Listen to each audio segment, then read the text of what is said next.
Thank you, Dr. Myler, and thank you, Less Cancer, for having me here. I'm so excited to get to talk to you all today. Like Dr. Myler said, I'm Jenna Wiegand. I am a master's student in AU, and I'm also an ecotoxicologist.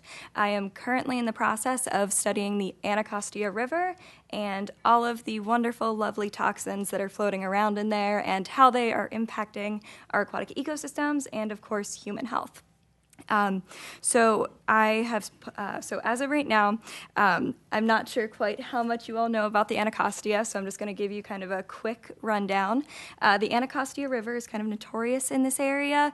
It has basically failed our water quality report cards basically for as long as we can remember, with the exception of this year, where it actually got a D-, which we're so excited about. I know, which it's kind of sad that we're super excited about that. But unfortunately, one of the categories that it still continues to fail in is toxin remediation. And because of this, it's a huge concern for all of us and for those who are living right next to the Anacostia. The Anacostia has a multitude of factories just upstream from here. So if the Anacostia is basically like a 10-minute walk from the Navy Yard, if you basically go straight up that river, there's a bunch of factories. And Navy Yard, which is very close to us today, was actually and still is considered a Superfund site, which basically means that it was considered hazardous enough that the federal government had to go in and clean it up. So the Anacostia River has not been doing the best. So we have been, because of all of these reasons, remediation has been going on for the past few years, and our D- is showing that we're obviously improving, which is great. And to kind of see some of these impacts on the Anacostia, me and a couple of my classmates decided that we really need to see what's in this river. Like, what are we getting exposed to? What are these animals getting exposed to? So we decided to take basically a lot of samples from the Anacostia, and then we decided to raise some fish in it. The fish ended up with tumors within a month. And all of them, like, this was not like a small amount of fish. Every single fish that we rose had tumors within a month. So naturally, that's really scary. That's really frightening. Like, what is causing these tumors? So right after that, we decided we need to do a water quality analysis. So what's going on? Like, what are the chemicals floating around in this river? So excuse me while I read these names. They're kind of complicated.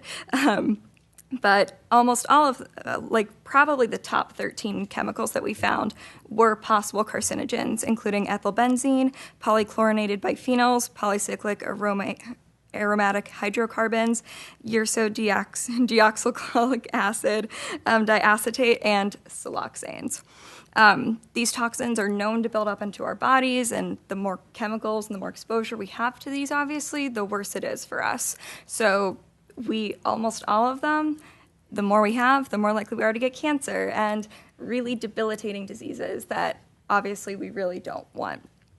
So what we are starting to do, and part of the project that I'm taking on right now, is we've identified a specific group of chemicals that the United States really doesn't have a lot of research on, but a lot of other countries do. They are called siloxanes. So siloxanes it's a huge group of compounds that range anywhere from products that we have in our showers to industrial lubricants, so very wide range.